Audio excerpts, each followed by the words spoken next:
Welcome to this continuation of BGP. BGP is the protocol that really runs the internet. This is what is illustrated here. And the internet is self-organized. Here is the first principles we have seen, that when different domains, for example, EPFL could be one of those, switch, AT&T could be one of those. When they use BGP, they exchange prefixes that contain the entire path, a path being the AS number. So that the destination, like E, when it has multiple paths to a prefix like N1, N1 is a prefix that's inside the domain A, it can see that there is one that goes via AB and another one that goes via ACD and can decide based on the path. There are two aspects of BGP that we will need to, that make it a bit complicated to understand, although the principles are simple. Those two aspects are how BGP acts at the global level. This is what is illustrated in this slide here. We see just networks as clouds, and by some mysterious mechanism, the clouds exchange information. So at this level, it's fairly easy to understand. And fortunately, that's the only level that's really important. However, when we run BGP in the lab, for example, BGP runs on real routers. And there is a bit of complexity because BGP is not seen as a higher level protocol, like in a hierarchical system. You could see inside the domain there is OSPF, and OSPF does the job. And then there's another entity, which could be a central server in a domain that speaks BGP and does this thing here. This is not at all how things are. Perhaps this is the natural way we could imagine, but this is not at all how things are. In fact, BGP runs in routers very much at the same level as OSPF. And the two protocols speak together and have a lot of overlap. So that's the complexity that we will uncover today. Part of this complexity is described here. Here I'm focusing on this domain here, the domain D3, and I'm showing that it has a number of routers, C, D, R, E, F, so it has 5 routers. And some of these routers are interfacing to the outside world, like C is speaking to A. So C, of course, will run BGP. D will also run BGP because it speaks to B, and E speaks to G, and F speaks to H. So those 4 routers will have to speak BGP. They will also run OSPF. And there might be a 5th router, like R, that does not interface to any router in the outside. So a priori, there's no need for it to use BGP, although we will see that in some cases it will. But here, let's imagine it does not. So this is our domain. And the dotted lines show the physical links. For example, C is directly connected to R and also to E. That's a very simple wiring that has some redundancy.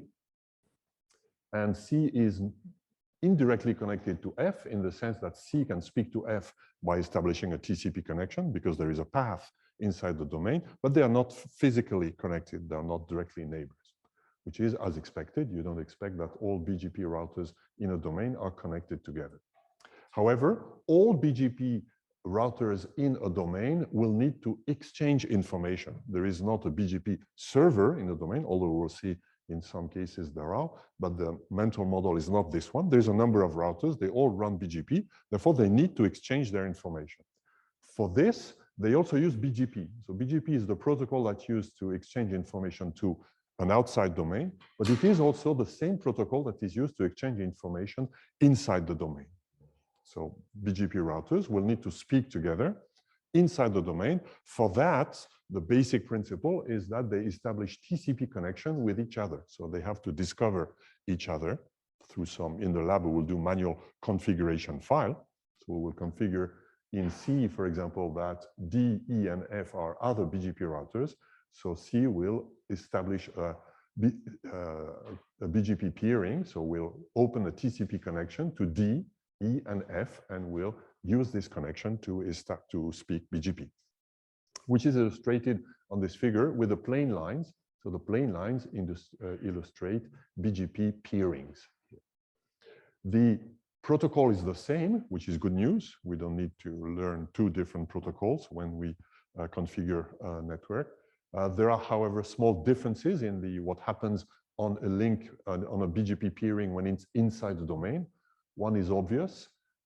we've seen that a job of BGP is to accumulate the path as the sequence of AS numbers. So when, for example, here, a router exchanges information from B to E, it needs to append to add the information that there is B in the path. Of course, you don't do this inside a domain. So that's one first obvious thing. A router does not prepend its own AS number over IBGP, but it does it over eBGP. So IBGP is the usual terminology. That means BGP used internally inside the same domain. eBGP is BGP used externally. This is a bit misleading. It's not two different protocols. It's really the same, but used in between routers that are or are not inside the same domain. So that's an obvious rule. Another one that's also obvious, but is perhaps more important, is that routes that are learned from IBGP are not repeated to internally, because we require that all BGP routers inside the domain are peers of all other BGP routers inside the same domain. This is called the BGP mesh. That's one way of doing, which is very naive, but that's the way it was done. We will see that it's not scalable, and we have introduced other mechanisms to make it a bit more scalable, as we will see later. But the main principle is this one. So every BGP router in a domain should know what all other BGP routers in the domain are doing. And the way to do this in the simplest form is to be peers of all other BGP routers inside the same domain. Because of that, there is no sense of repeating information that you've learned internally to repeat it internally, because every BGP router will know what all other BGP routers are doing directly. It's very different from OSPF. In OSPF, we have flooding. An LSA with OSPF, the change of local configuration by a router, is sent to all neighbors, and then all neighbors send it again and again and again. So you repeat the information that you've learned. OSPF uses this flooding mechanism to pass the information. BGP does not. BGP requires a mesh, and there's no need for flooding because everybody will have first-hand information directly from all other BGP routers.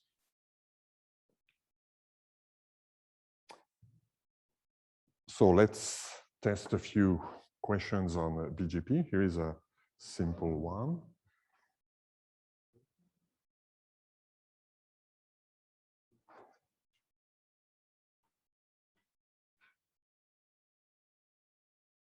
Do you see a poll open?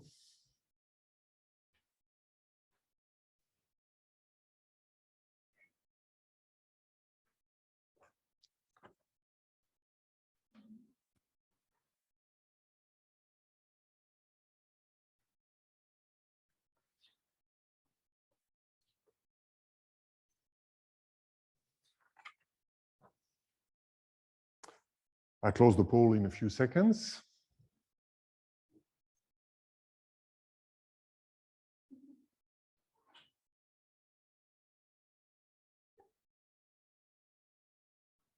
Closing. So that's a simple terminology question. So I just said that two BGP peers must be connected by a TCP connection. So that's true, whether they're inside the same domain or not. Two BGP peers must be on link. On link, what does it mean? Well, it means you're directly connected without intermediate routers. You're directly connected at layer 2 by a direct physical cable or by an Ethernet switch. Well, this is not necessarily true. It is probably true in most cases when we are outside at the border of a domain. When two routers are in different domains, you probably have direct link between the two. But inside a domain, this is not necessarily true. In fact, even outside the domain, we'll see that sometimes we can use other tricks to avoid that. Now, a more sophisticated question. I'm zooming again on this intermediate domain here, and I'm proposing 3 different updates. So this, and which ones are possible to be sent. So this syntax means here C, so router C, is sending to A over BGP, of course, this route. So it is saying, I know how to reach prefix N1, which is here, and it is over a path called D3, which is some domain, which is me, sorry, D2, and some X that comes from somewhere else, and etc. Here are 3 possible announcements. Which announcements are possible based on what we've seen so far?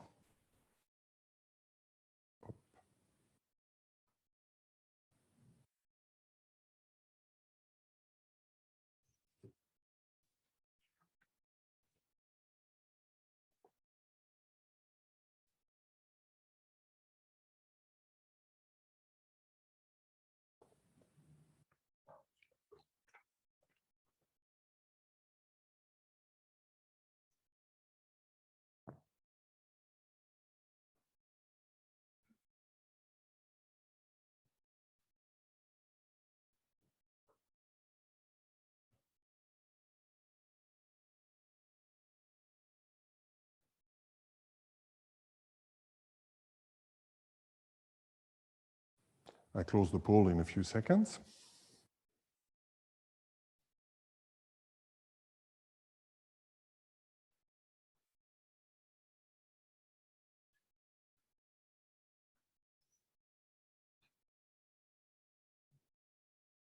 I'll wait a bit more until the correct answer has the majority.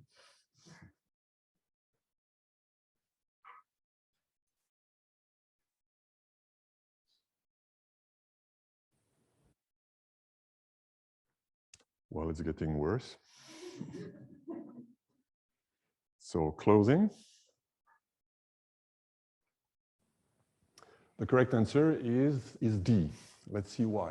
So the first announcement is an announcement that is informing D1 of a path that D3 has learned from D2. Well, that's a normal job of BGP. A domain informs another domain of a path that it knows of. We will see that there may be policy routing that perhaps D3 does not like to speak to D1 about what D2 is doing. That's another story. But from the rules of BGP, it's possible. 2 is, so that is information that we pass along, and that's the high-level view of BGP. That's really the number one, really is at the heart of how BGP operates. 2 is how we pass information inside the domain. D is informing E of a route that it has learned from the outside. That's also the normal job, because we've seen that this information has to be made available to all BGP routers. So router D has learned a route from the outside. Now, all routers inside the domain should learn. So D will inform E. D will also inform C, and will also inform F. C should not inform E about this route, because this route has been learned from D. And D has already passed this information to E, so there's no reason. We would do this if we would do flooding, but we don't do flooding.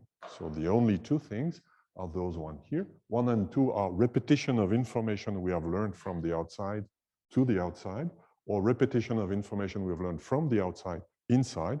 And 3 would be passing information inside, and we don't do this because the way it is constructed is with a BGP mesh. Okay, so far, I have assumed that we can pass the information according to the rules of BGP, but the primary goal of BGP is to allow domains to establish their own rules about what they like and what they don't like. There are essentially 2 types of relations between domains: customer-provider and shared trust. So customer-provider is, for example, EPFL with Switch. EPFL is a customer of Switch. Switch is providing internet, gives internet access as a service, and EPFL pays to Switch to get that service. You have the same at home when you are a customer of Swisscom, for example. Although unless you're a big customer, you probably don't run BGP from your home network. But if you have a very big network, perhaps your startup one day will become a big company, and then you'll have your own network, and then you will be a customer of Swisscom or whoever is best for you. So there is this 2 sides of the relationship. It means essentially that one pays to get the service and the other receives revenue for providing the service. But of course, that's not the only relationship, because you have competition. For example, different providers need to interconnect to each other, because we must be able to reach EPFL from home. So Swisscom and Switch must be interconnecting. So they interconnect usually as peers. As peers means I'm not offering you a service and you are not offering me a service, but we interconnect the people for whom we offer a service. The peers are small or big. If peers are of equal size, probably the financial agreement would be between the two is that we don't pay. I don't pay you and you don't pay me. We share the cost of what it costs to be connected. If one is very big, if Switch connects with AT&T, perhaps AT&T says, "Oh, but you are a customer for me. You must pay because I give you access to the entire world. I mean, you just give me access to 20 Swiss universities. So I think I should pay." So those agreements are not dictated by the protocols, not by BGP, nor the ITF, nor anybody. In fact, they are part of bilateral agreements. If you're a good businessman, you might have a better deal than someone else, and those deals are secret. That's part of the business. So we don't know what the real arrangements are, but very frequently we have those two types of arrangements: shared cost peer and customer provider. And there can be anything intermediate, and there can be any type of business relationship. How can that affect BGP, and how can BGP give support to any kind of agreement that we have? Well, here's a very classical and probably the most dominant example of such agreement. By the way, all those agreements are part of what we call policy routing. Policy routing means that with BGP, I have the information of potentially a very large number of paths, because the internet is extremely meshed. In fact, there are many, many possible paths between any domain and any other domain. So there is a huge number of possible paths. And out of this huge number of paths, I will pick some of them. This is what policy routing means, as opposed to shortest path routing, where we don't do explicit decisions. We try to play with the cost to have what we want. But here we can explicitly, for every path, decide whether we like it or not. Here is an example where I have three ISPs: a local North American ISP, a local European ISP, and a worldwide ISP. The worldwide ISP is worldwide, means in particular, it has probably is either owning or renting transatlantic links to carry the traffic between its point of presence in the US or in Canada and in Europe. The ISP3 and ISP2 don't. They are like Switch or Swisscom. Now, assume that ISP3 has some traffic to send to N2. So it has some packets from a customer of ISP3 to send to N2 here. Well, it could be tempting for ISP3, and ISP3 is also peering with ISP1 and with ISP2 for some reason. So if they have a direct link here, they probably both need to pay for this link here. But this global ISP has also presence in the US and has a peering agreement with ISP3. With such a peering agreement, it could be interesting for ISP3 to send traffic to N2 directly to ISP1, because ISP1 has its own transatlantic links, and the traffic will use those transatlantic links. So by doing that, ISP3 would save some money for this cable here. Typically, cables are not fixed arrangements, but you lease a part of a cable, and the more traffic you have, the more, or if you're congested, if your link is congested, you will need to buy a larger part of the capacity. So if you're a cheap ISP, you would like to divert all your traffic to ISP1.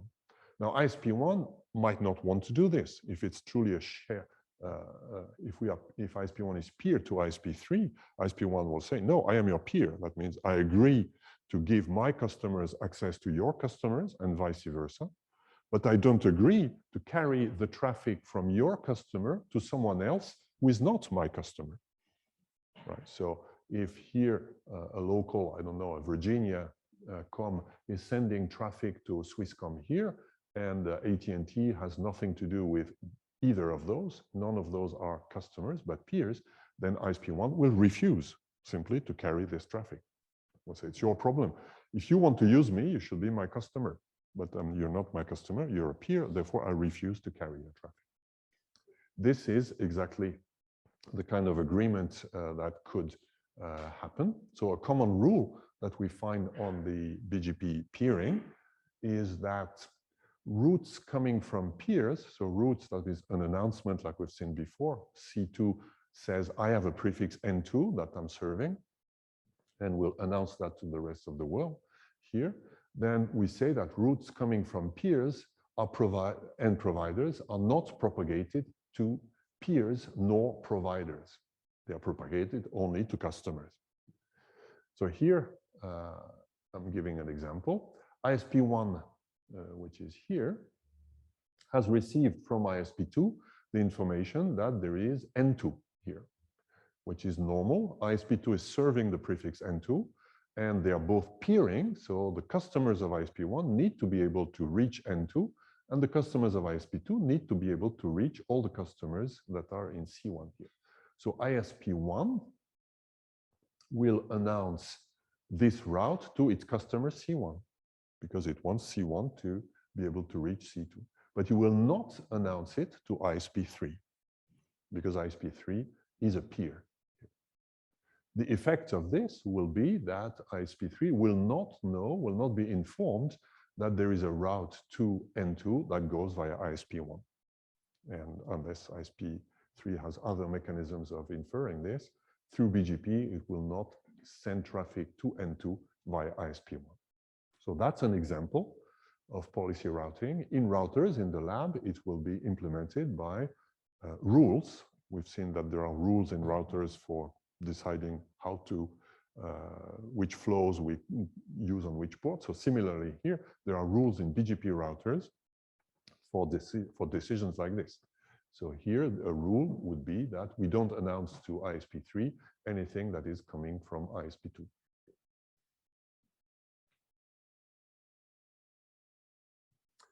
So let's assume the same setting, but here there is no link from ISP3 to ISP2 here. So ISP1, ISP2 ISP1, ISP3 are peers. They peer here, North American provider, European provider, and we apply those rules, which again are the rules that are practically invariably always applied in BGP here. What will happen? What is a valid path from C2 to C3?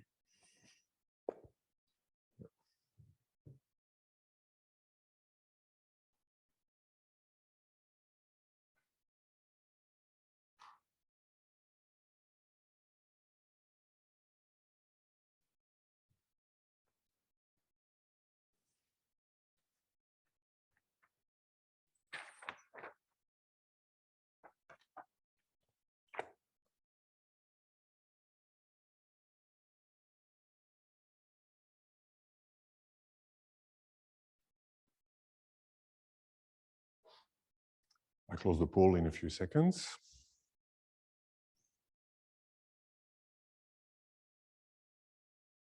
Closing. And the majority says B, which is correct. Indeed, it's very easy. In this case, well, through this rule, ISP1 will not export any of the rules here of the routes to N2. So ISP3 will not, and if ISP3 is connected to only such global providers, ISP3 will not be able to reach Europe. So it is as simple as that. This network is partitioned. So what's the fix to that? Well, this doesn't work. I mean, if you're a local provider, you cannot be peer to the big global providers. In fact, you have to be customers to some of them. Yeah. So you must have backbone providers that are connected to everyone here. So the internet, as a result of this emerging property, we have that the internet has a number of called tier 1 providers. Those are ISPs that are really at the backbone of the internet. I said the internet is not managed.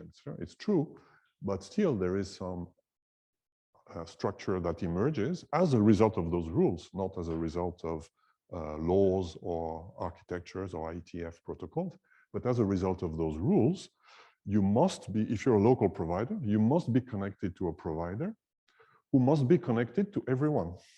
So you must go through one of those tier 1 providers. Perhaps you don't go directly, there are several tiers, tier 1, tier 2, tier 3.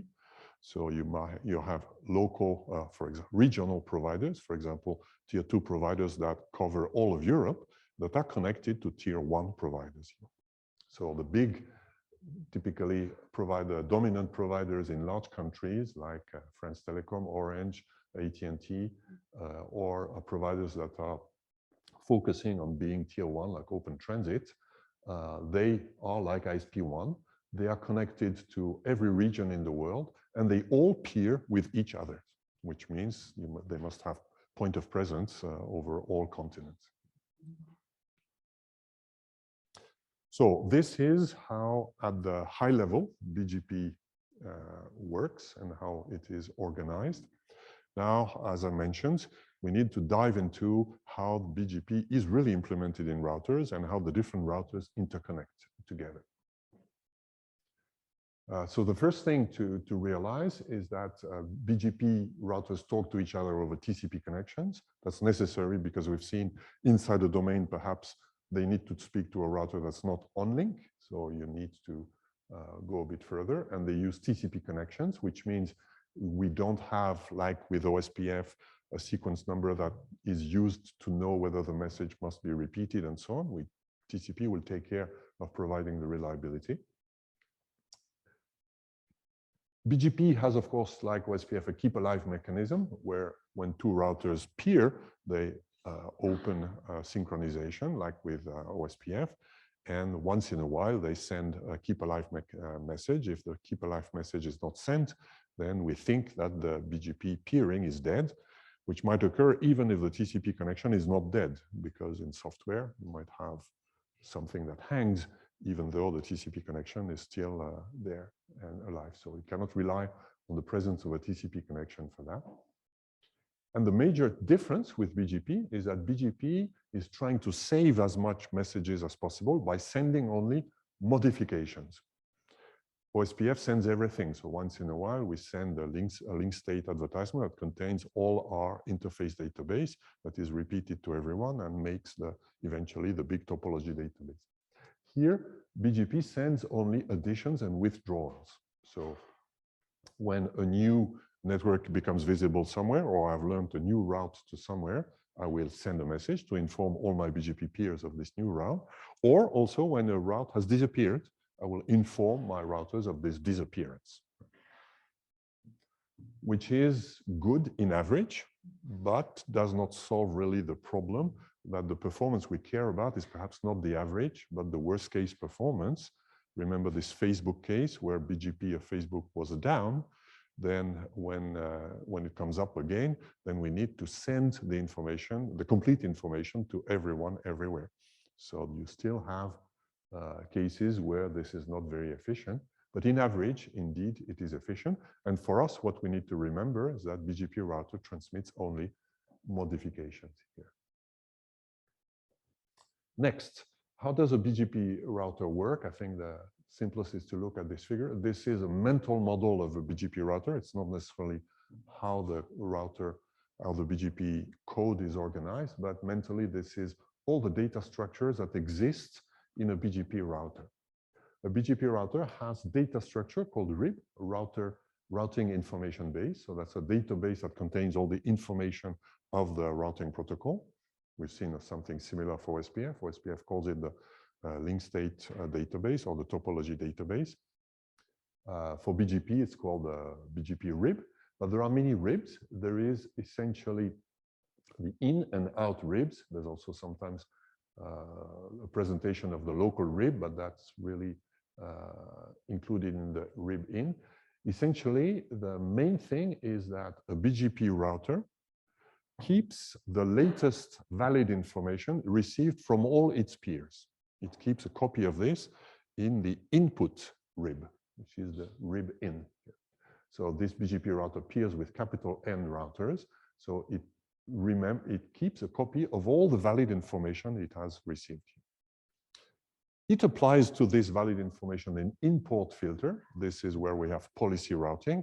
We may, for example, not accept some routes for some reasons due to policy routing. So we might here decide not to keep some of those, but if we accept them, they are remembered. And then, second important thing to remember, BGP will apply what is called a decision process, which consists in picking for every possible destination exactly one best route or zero. Possibly there is no best route if there is no possible route here. But here we will process all, if there's only one route that has been accepted by the import policy, then that's the only possible one, it's the best one.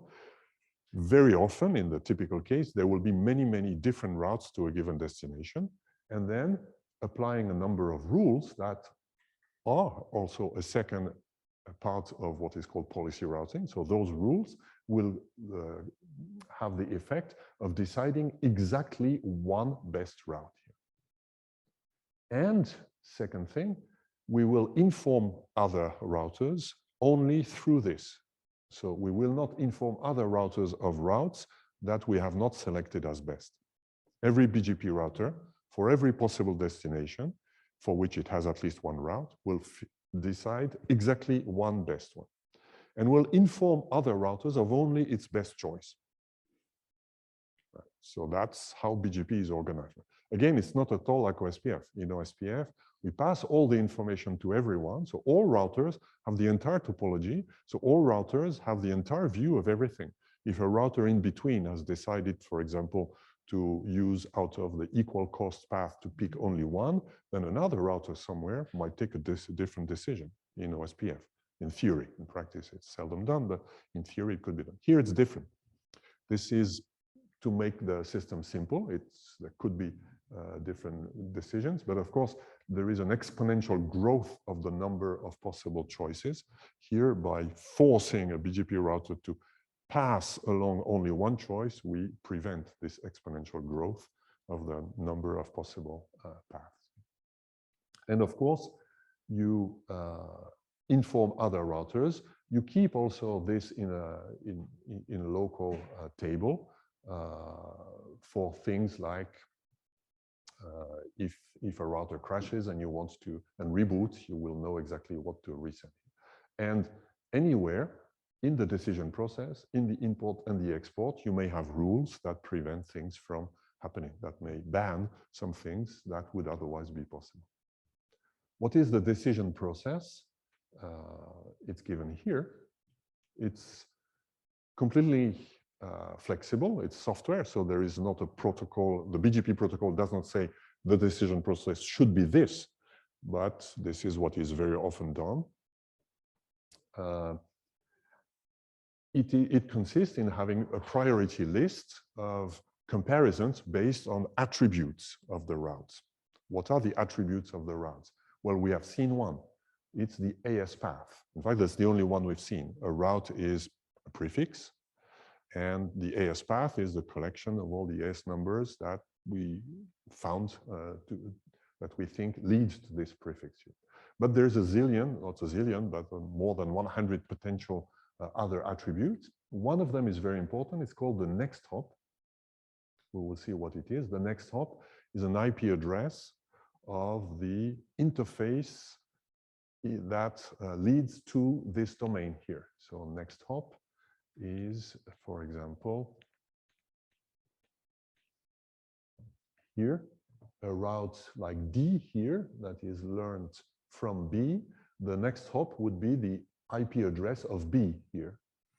So that all routes, or all routers like E here, when it knows this route, it will know how to go to this outgoing point. We will come back to that in many, many more details. So that's one other attribute here. And there are other attributes like where is the route coming from? Here, in all the examples I gave, I only showed propagation of routes. So all the routes came from BGP. I learned the route from BGP. But of course, we need to bootstrap the process somewhere. The bootstrapping is done by informing the rest of the world that the routes that are inside me, if I am a domain. So this is a route that would come from the either static. We have a static configuration of a BGP router that says announce all those routes, or a smarter way is route learned from IGP. IGP, remember, in the language of BGP, IGP means the interior routing protocol, OSPF, for example. So via OSPF, a router can learn all the routes, all the prefixes that exist, and then it can decide, you can configure this router to export to the rest of the world all the routes that it has learned from OSPF. So this will be an attribute that will be marked in the route. And there are other attributes that we'll see that are essentially priorities that can help us give priorities to prefer one route rather than another. A typical example is many systems and providers are connected to multiple other providers. So if you're a local ISP, you may connect to multiple global ISPs with different traffic contracts, and you may want to give priority to one of the ISPs, but you don't want to connect to one single ISP for reliability reasons. You never know whether this ISP will really offer the service that by contract it must offer to you. It's like cloud services, right? If you put all your files into Dropbox, and if one day Dropbox is down for 24 hours, then you've lost access to your files. So perhaps you use still a backup copy of your Dropbox files. So same thing, I hope you do. Same thing here, ISPs will tend to have multiple connections, and to manage this, then we can have priority fields which have various names, and that we will see in detail. Here's an example of the default decision process that we often find. When I have multiple routes to the same destination, I compare this. So I see which one has the highest weight. So weight is a priority field that I may put. Which one has the local pref, then that's another form of priority. And if those priority fields are not set, then that means I would give by default priority to the routes that have the shortest AS path. It sort of makes sense if you want to reach some provider in the US from Switzerland. If you have a path that has only 3 ASs, me, a transit AS, and the destination AS, perhaps it's better than one that has 10 ASs that may go perhaps longer and less reliable way. So that's the default rule that's taken. Another rule that is taken here is eBGP is preferred over iBGP. That means you prefer some information that is first-hand, that comes from the outside, than information that is repeated in the IGP mesh. We will come back to this. And of course, sometimes all those, you may have multiple routes that have all the same priority everywhere. Then you still need to enforce the fact that you take only one route. So even if all routes are the same, for example, if the only rules that plays a role is the AS path, they all have the same length, then you still need a way to pick only one. So you randomly pick, for example, based on the BGP identifier, which is not meaning anything, but is a way to make sure you pick only one. Let's see on a very simple example how all those rules interplay. Here I'm showing 2 ASs with 2 routers each, and the plain lines indicate physical connections. And I'm showing also addresses. There's our IPv4 addresses to make them simpler. ASY has 2 prefixes, 10.1 and 10.2. In principle, you don't export into BGP 10.1, but I put this for simplicity. We will see towards the end of the course that you can still export into BGP the 10.1, but that's another story. Those are private addresses, so in principle, they are not visible to the outside, but let's assume for a second that we do.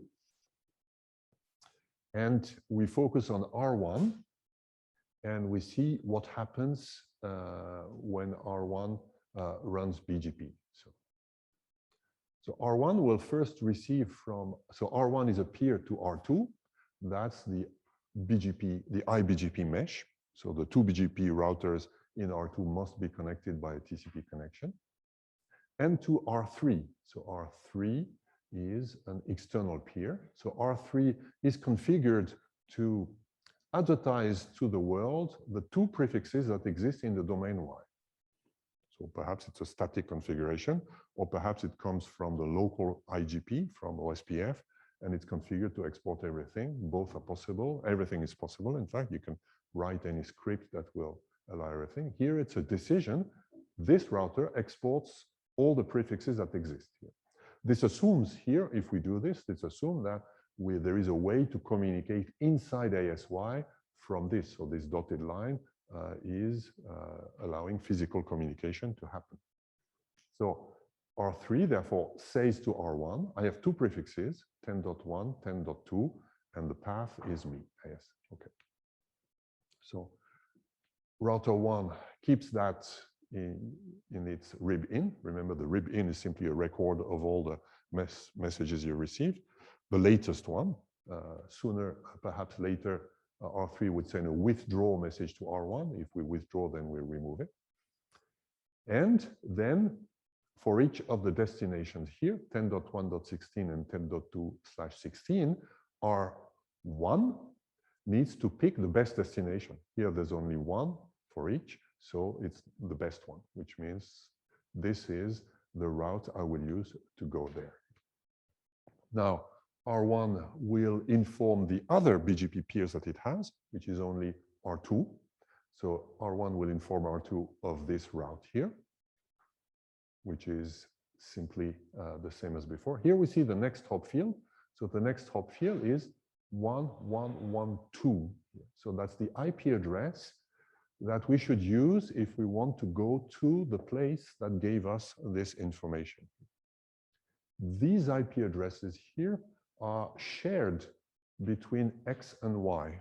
So one of the rules of BGP is that the networks that are at the interface between domains should be reachable inside each of the two domains. So one way to make them reachable is to consider them as internal prefixes.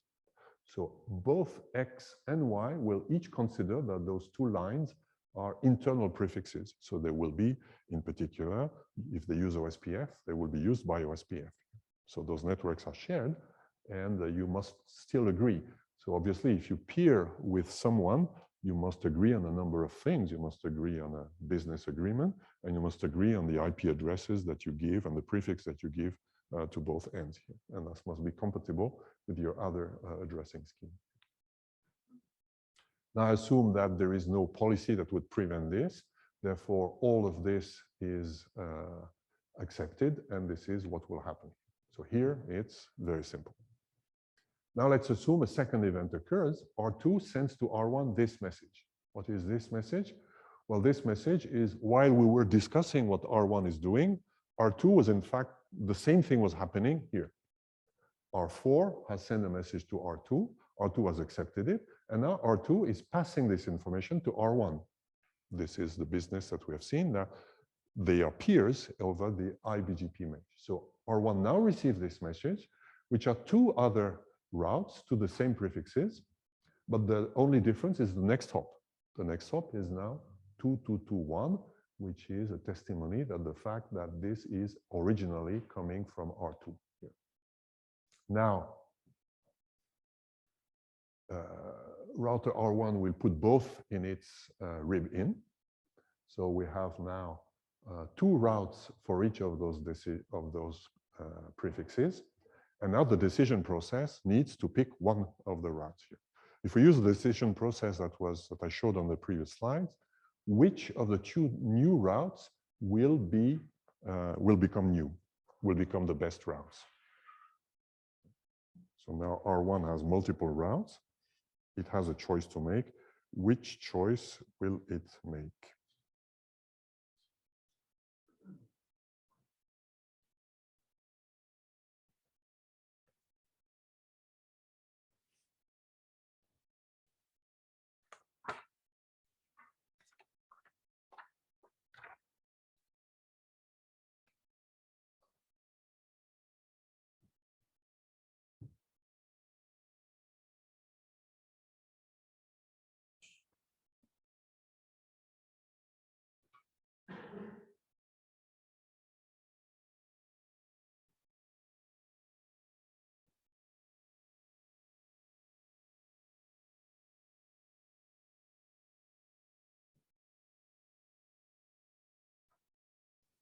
I close the poll in a few seconds.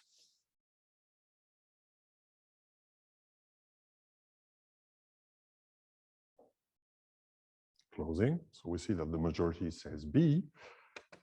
Let's see what the answer is. Well, the answer is D. B sort of made sense. But if I look at what are the rules of the BGP decision process, say that the BGP decision process will compare the routes with all those rules here. Now we see there's no priority field, so those fields are absent, so they're not considered. Med is also absent. AS path is the same length. Then the next rule that comes is this rule. eBGP is preferred over iBGP, which means exactly that here, the routes that R1 has received here, the routes that R1 has received from R2 are coming from iBGP. The other two routes that existed before were coming from eBGP. So the eBGP routes are preferred. So R1 will prefer those two routes and will keep the routes here, which means R1 sends all traffic to AS1 immediately to R3 and not internally to R4 here. That's a consequence of applying this rule. Question? Yes, the next up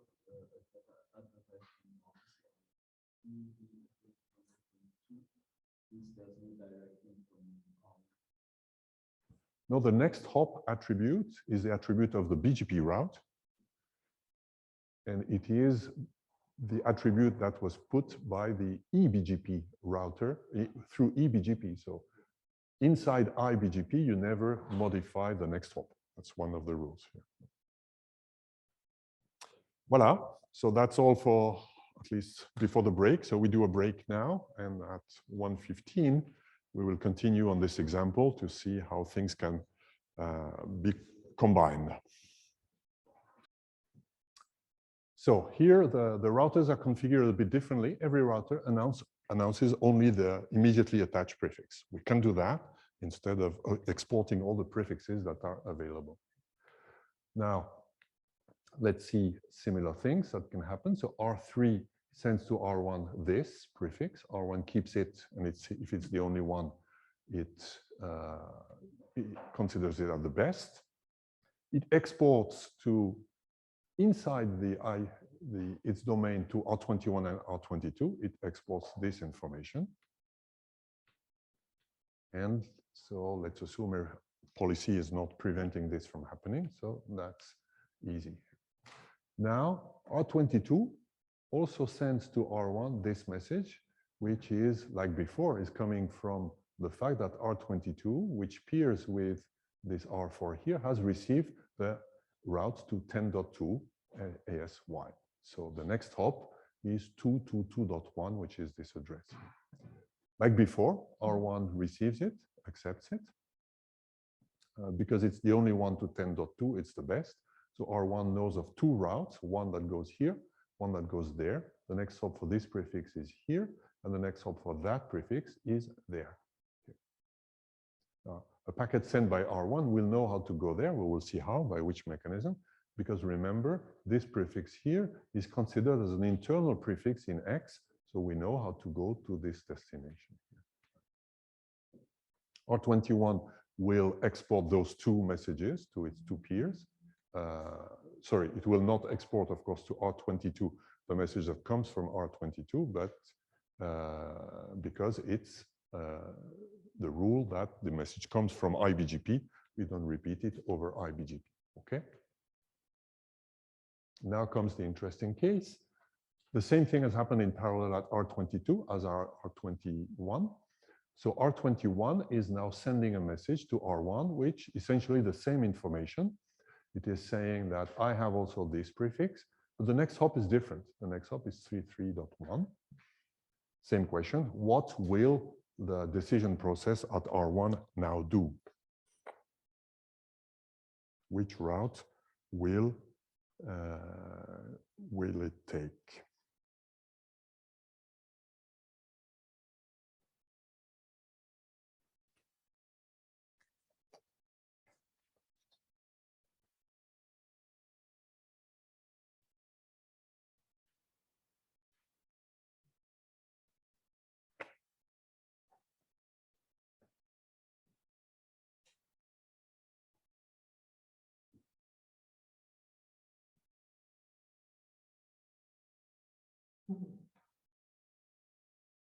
I close the poll in a few seconds.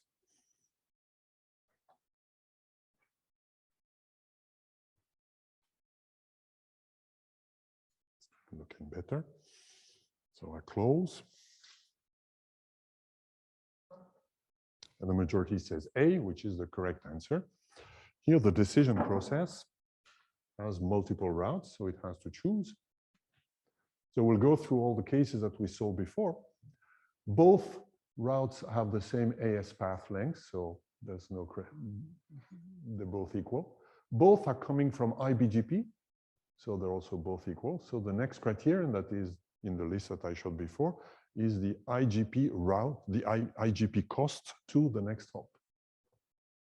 IGP cost to the next hop is the cost from self, R1, to the next hop. What are the next hop? This or that. And now, if I assume that this is unit, well, whatever the costs are, the cost of going there will be larger because there's only one path that goes via R21 here. So in that case, we will pick this one, and this will replace the previous route here. Yes, question?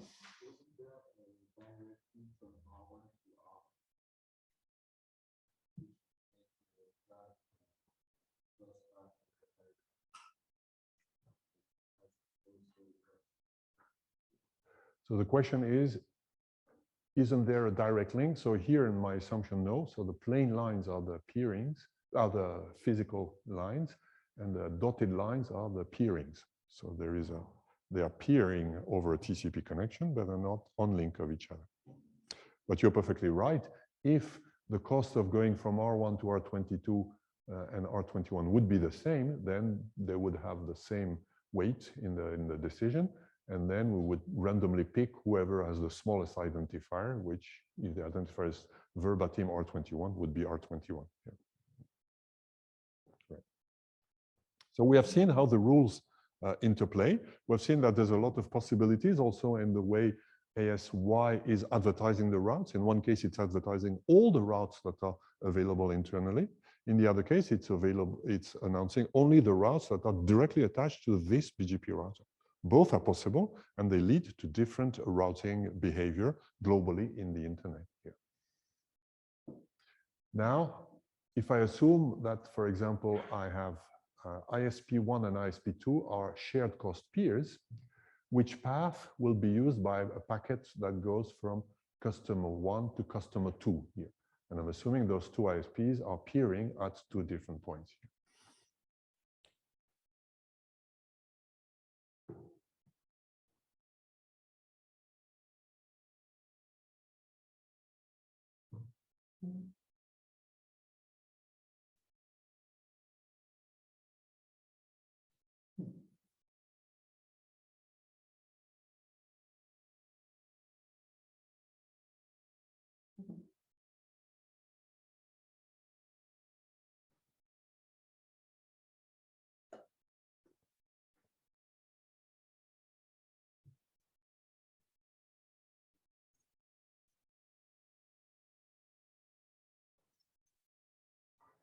I close the poll in a few seconds.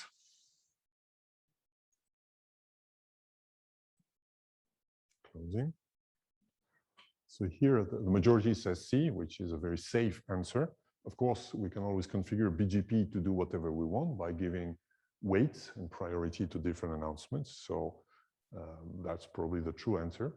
But if we use only the default things that we have seen so far, the answer would be B, because at least if the assumed behavior of shared cost peers would be to get rid of the traffic as soon as possible. So this would be called hot potato. It is called hot potato routing.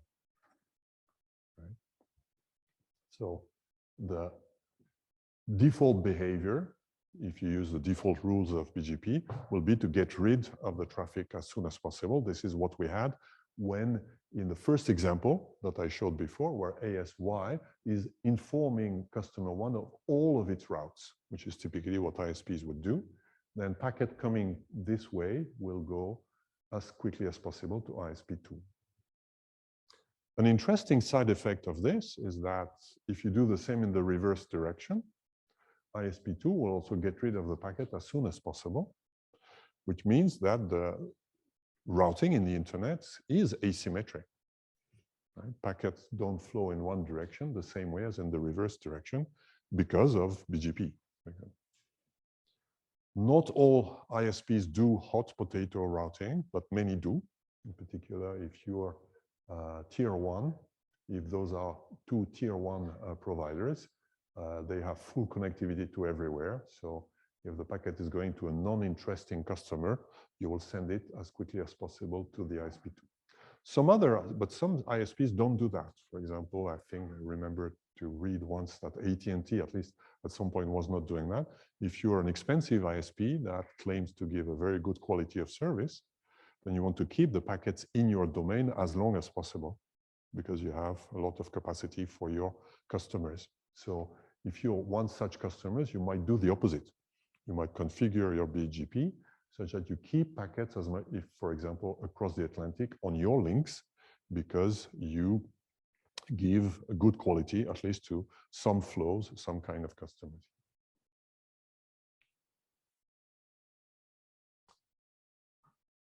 So let's go through additional points. So we have seen how BGP uses the decision process, but there are many side issues that remain. One that I've already alluded to is what's the bootstrap of this? So this is called originating the routes. And I've given in the examples. Of course, you can do everything static, but one very frequent, two very frequent way of doing it is called redistribute connected or redistribute from IGP. Those are two type of commands we will see in the lab, for example. The first one means we tell this BGP router to export information about all the routes that are directly connected to this BGP router. This is what we did in the second example.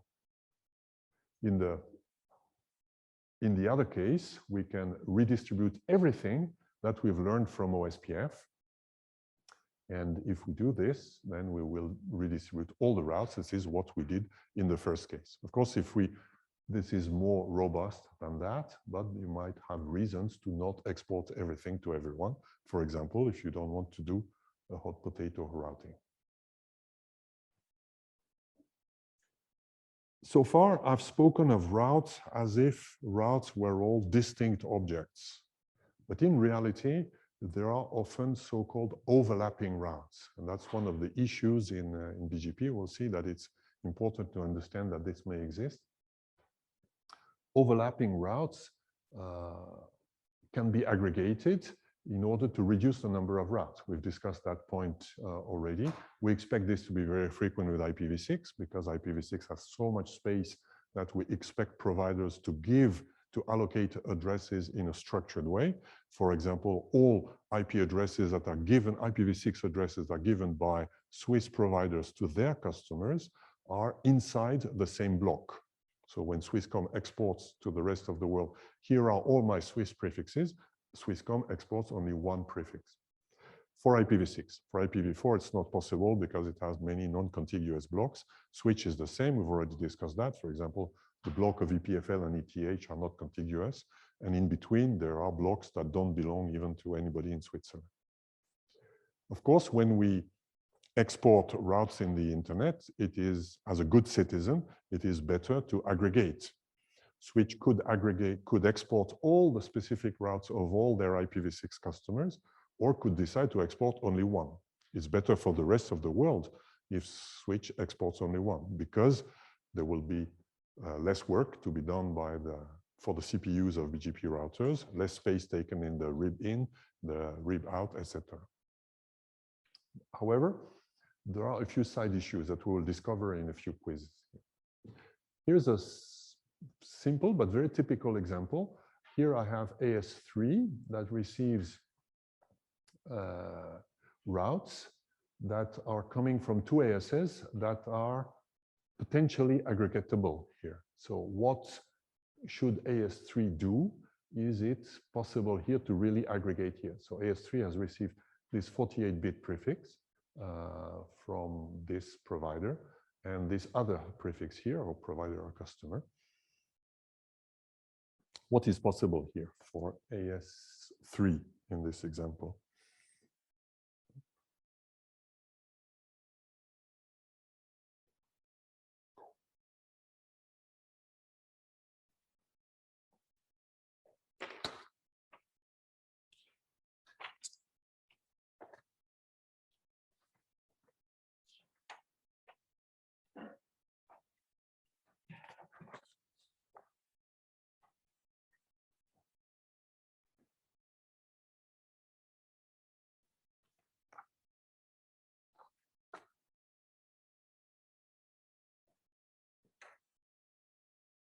I close the poll in a few seconds.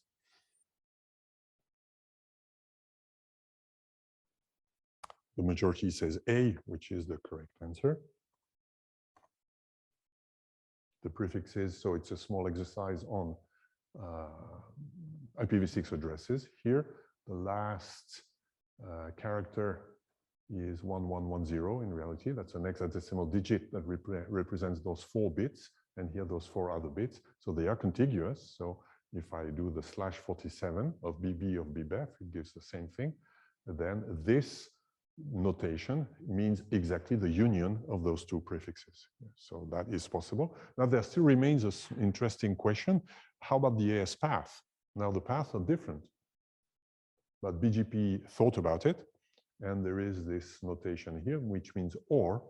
So in this case, AS3 will export a path to AS4 with the notation 3, AS3, and then 1 or 2. Of course, we've lost some information. We don't know which part of this aggregated prefix is via 1, which one is via 2, but we knew that if we use this route, which was the decision of AS3 decided to aggregate, but we know behind this, there are 2 ASs, which are 1 and 2.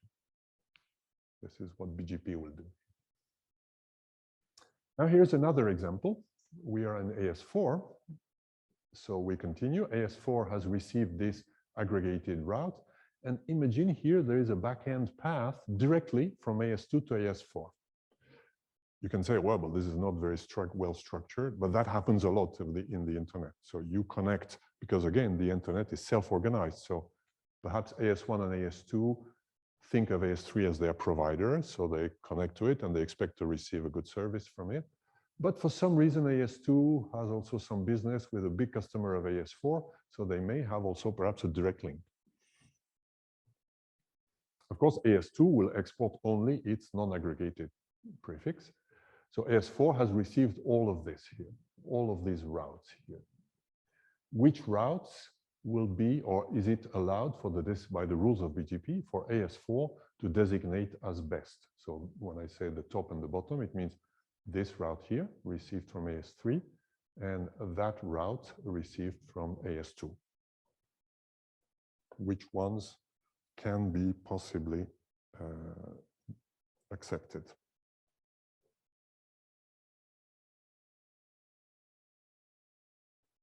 Which routes can be up?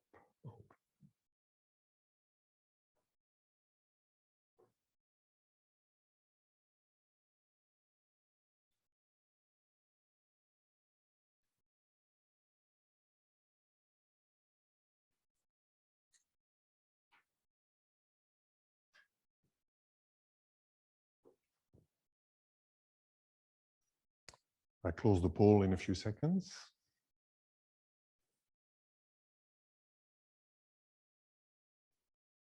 Closing. Now the majority says B, but that's wrong. Although it seems to contradict what I just said, there can be only one best route that you pick.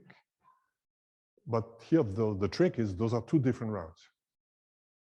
A route means a prefix and the attributes that go together, like the AS path, the next hop, etc. That's a route.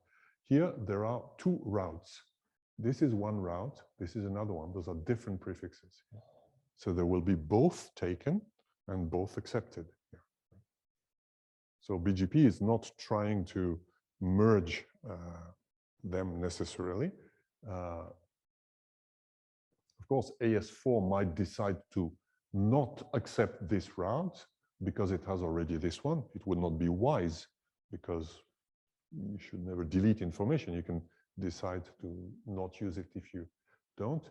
But the rules of BGP in this case say you can perfectly have both and you will have 2 routes, which is consistent with what we've always seen that routers do. In a routing table of a router, there are usually overlapping routes. This is how we use a default route, for example. Router at EPFL has a route to 0/0, which means for the rest of the world, you go towards the backbone of EPFL, which is overlapping the other thing. So here we have 2 overlapping routes. It's very usual and very frequent to have this, and we accept them as separate routes. Now let's assume The decision process designates both routes as best. And now we have a packet inside AS4 that has a destination address, which is in this prefix. So it's 2001 baba bib, followed by another number, as many bits as required to be 128 bits. This packet is here, and it has to go, in fact, to something which is here. Which way will it go? Will it go directly to AS2, or will it go via AS3 here?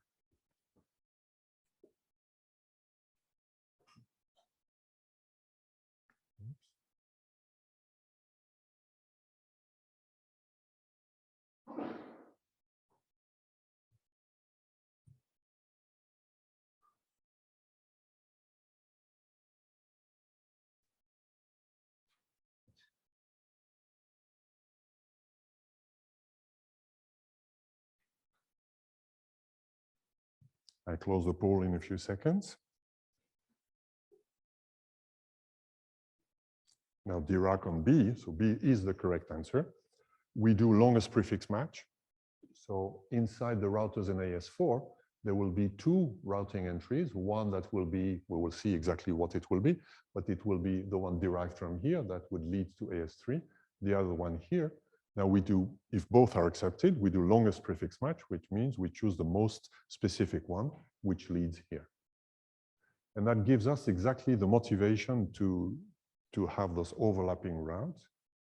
Well, it is to say here, if I am AS4, I want to have a direct link between AS2 and AS4, presumably because there's some special traffic, for example, between CERN and EPFL. There are those kinds of things that can happen. You may have a physics department at EPFL that wants to have a privileged connection to CERN, so we might have a direct link here. And essentially, we're saying we use this direct link because it's more specific. So if we put it, there must be a good reason.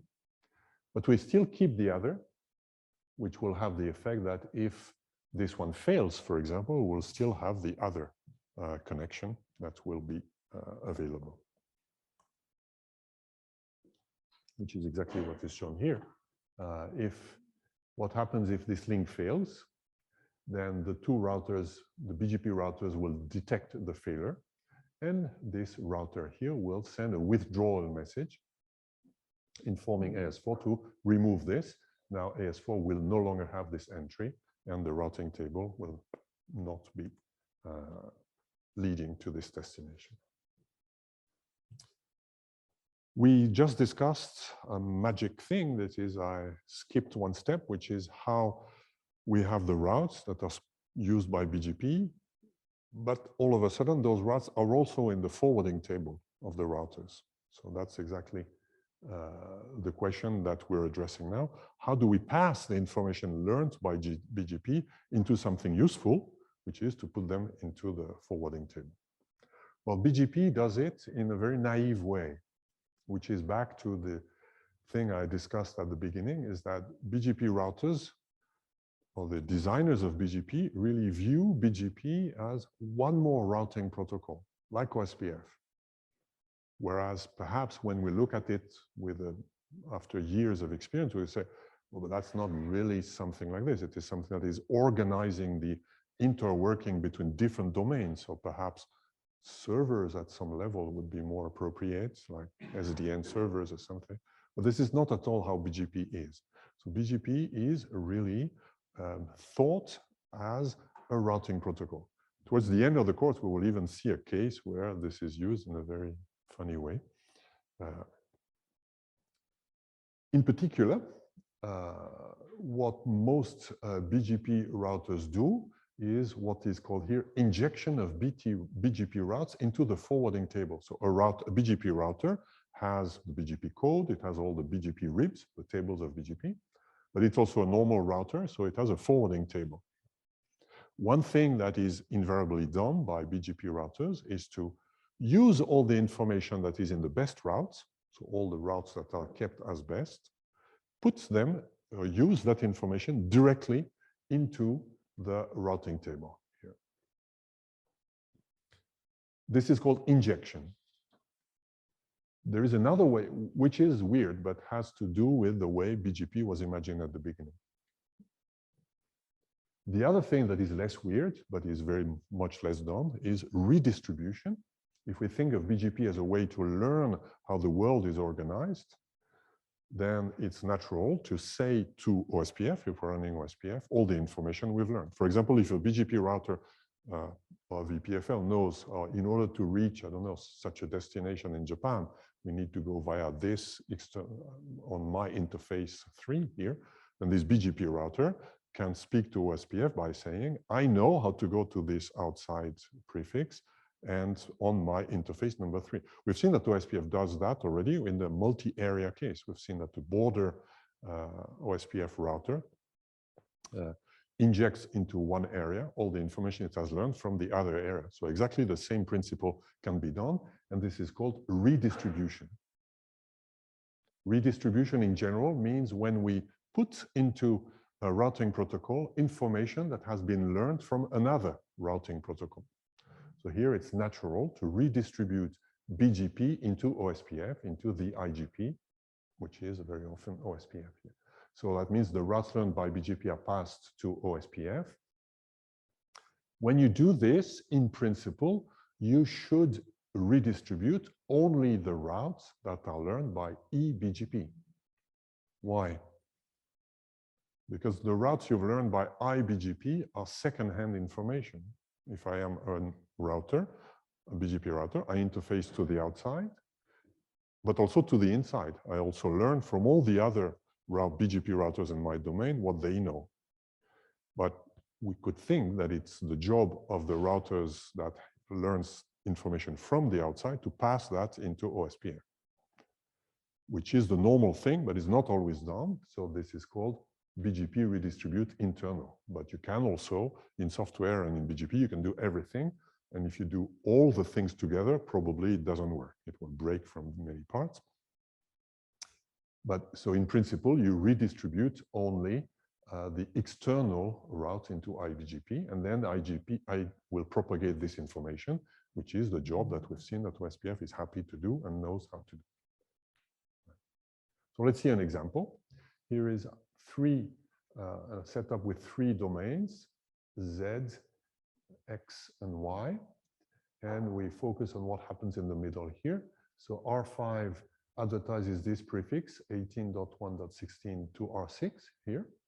R6 advertises it to R2, which is another BGP router. So R1 is assumed here to not be a BGP router. Now let's assume we do redistribution into IGP. That means that R6 will put into OSPF the information. I am connected to 18.1 and on this interface, and then all routers inside BGP will learn this information. In particular,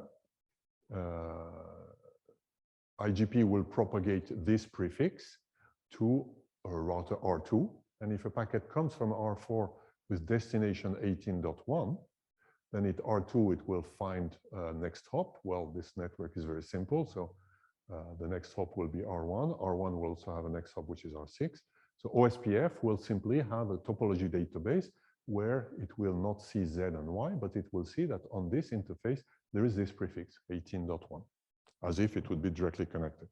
Of course, OSPF will, because OSPF is a rich protocol that can have all the attributes you want, OSPF will mark that this is an external route. So this is the different types of LSAs in the OSPF. One of them is external. This is where it comes from. It will be external. But other than that, OSPF will do its normal way, and that works. That works well. It works, but it still has a little scalability problem. You need a very big and powerful OSPF for that. Because if you think about the numbers, we will see towards the end of the course in one of the last slides, the number of IPv4 prefixes, which is close to 1 million today in the world. So that means that what I said here with 18.1, you have 1 million of this if you're a tier 1 customer provider. If you're really at the backbone of the internet, you must have prefixes for the whole internet, which means 1 million. Right? We're talking of 1 million such prefixes here. And you need to pass that into OSPF. Now, if you think about it, that's not very efficient. I mean, your network certainly does not have million routers. Even a very, very big network has perhaps 1,000 routers. So the Dijkstra graph that you have is ridiculously small compared to the 1 million thing that you have. There are optimizations you can do in OSPF. We've seen that we don't typically run Dijkstra to all the stub prefixes. We run Dijkstra only to the networks themselves. So we will not run Dijkstra on a graph that has 1 million vertices, but we will still have in the topology database this 1 million prefixes. So the routers inside the domain will shuffle a topology database that has 1 million prefixes. And at the same time, they're shuffling the same prefixes with IGP. So they're duplicating the work. That's the practical observation that is made. And to avoid this, people, or many ISPs prefer to avoid this, so they find that redistribution of BGP into IGP is not a good idea. Instead, they do injection. So they, which is, as I said, the default behavior, the routers pass the information that they learned directly. So let's assume we do only injections. So routers R6 and R2 inject the route 18.1 into the forwarding table. What is the next hop for this route at R6?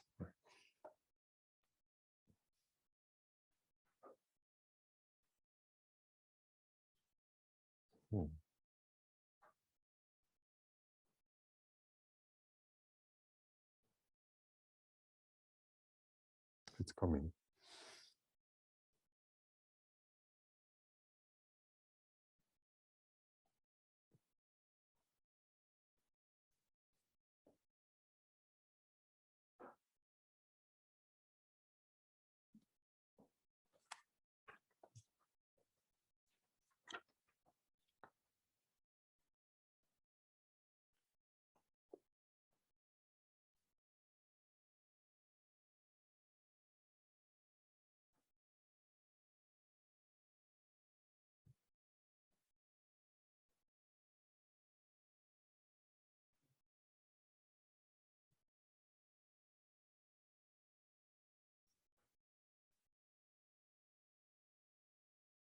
I close the poll in a few seconds.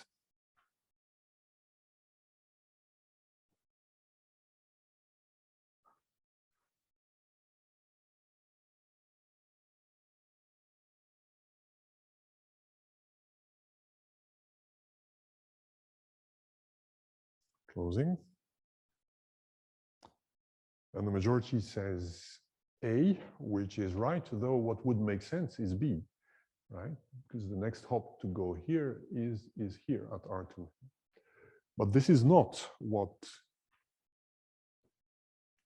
is done in such routers.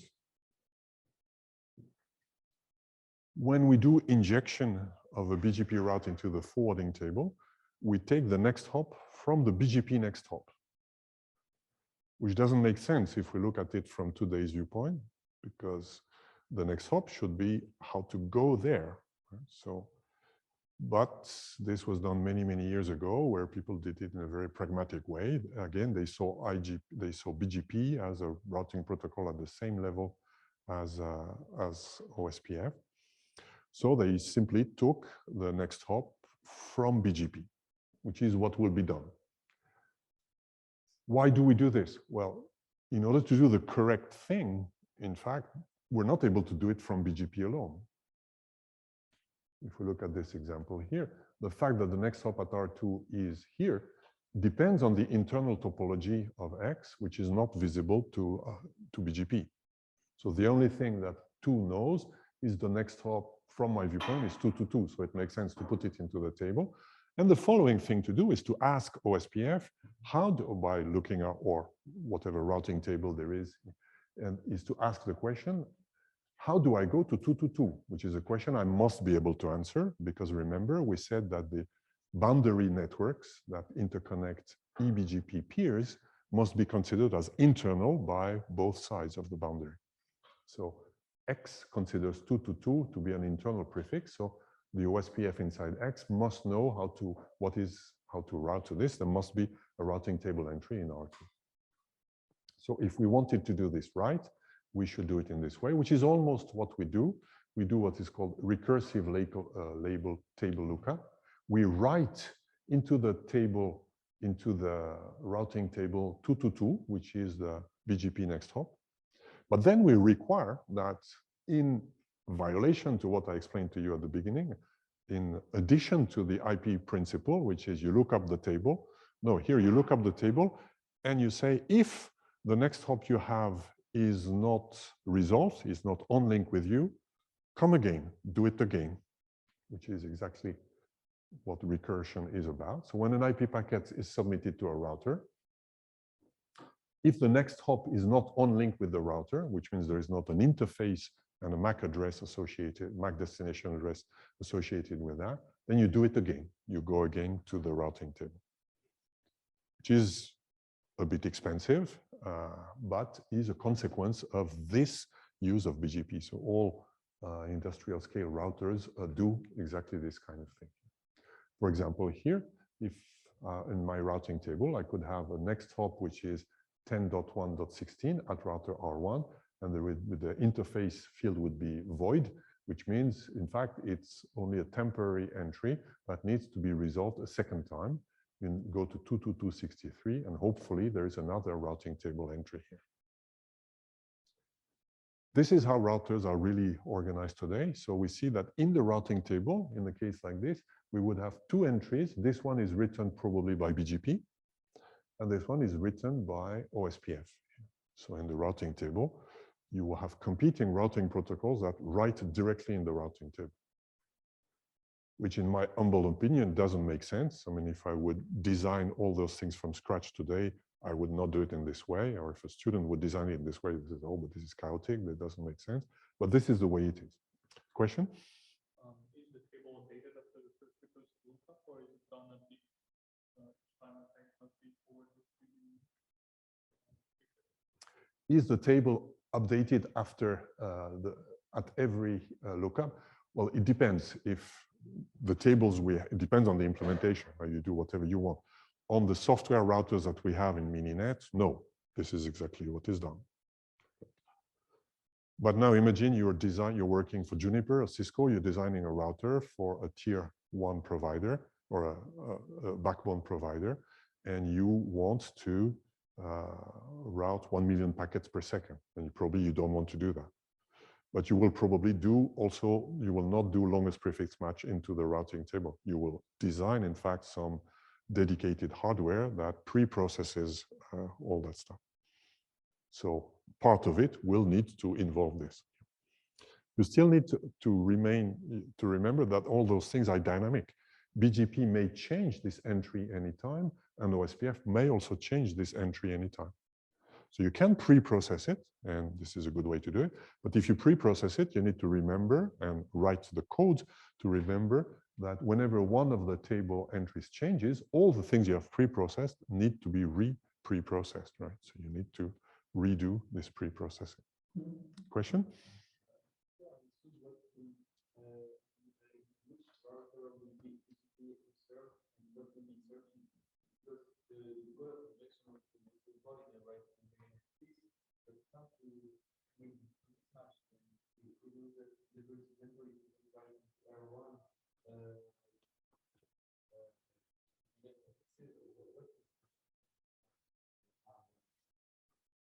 Well, I was talking about, so the question is what happens at R1, but let's come to that in a minute. So right now I am at R6, and here we're saying if we inject, or R2, for example, more interesting because R6 is directly connected to 222, but R2 will inject this. To go to 18.1, you go to 222. This is what R2 will do here. And of course, OSPF will inject that into the routing table, that in order to go to 222, you go to R1 East. The 2 will be present in the table, and this will solve the problem of R2.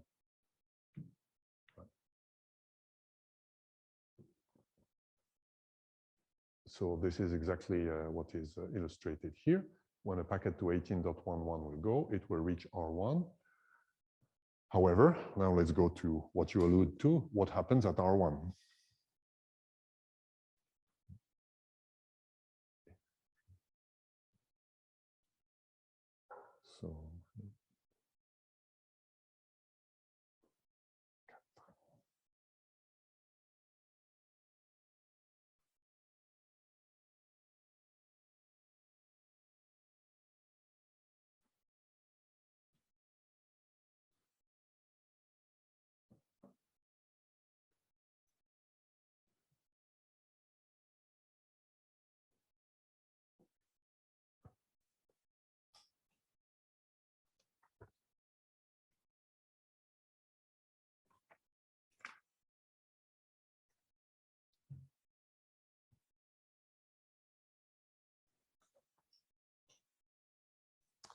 I close the poll in a few seconds.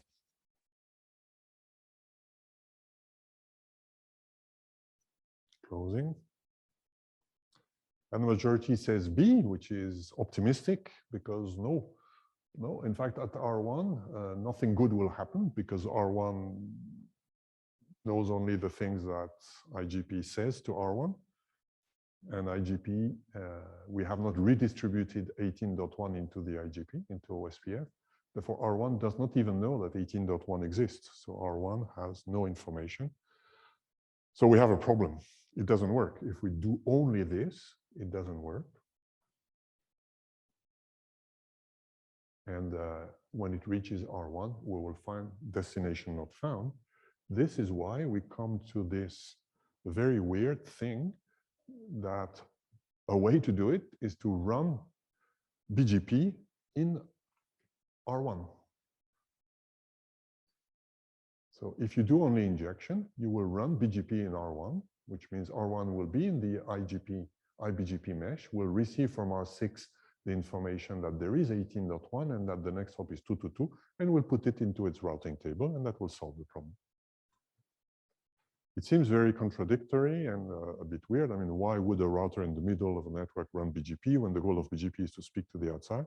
But this comes from the design decisions that were done at the beginning to run BGP as a side-by-side protocol without probably not much thought to the global issues that are raised. And this solves the problem that if we do what would be more natural, if we do redistribution of OSP into IGP, we would have, at the end of the day, the same work done by R1. R1 would do it, but with OSPF. R1 will receive all the prefixes of the world in its topology database via OSPF. And now we say, well, save R1 of doing that with OSPF and do it with BGP instead. This is based on the belief that BGP is designed to handle such huge tables. I believe OSPF can also, but this is what many operators will do today. And that explains why we find BGP in places where we don't expect it to be.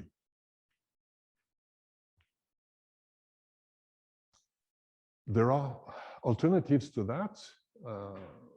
Or if you design if you start from a clean slate approach, you want to do things from scratch, you would not do it like this, because you say, well, at the end of the day, the problem is R2 knows that in order to reach this destination, I should go to 18.1. So the problem is to go via ASX.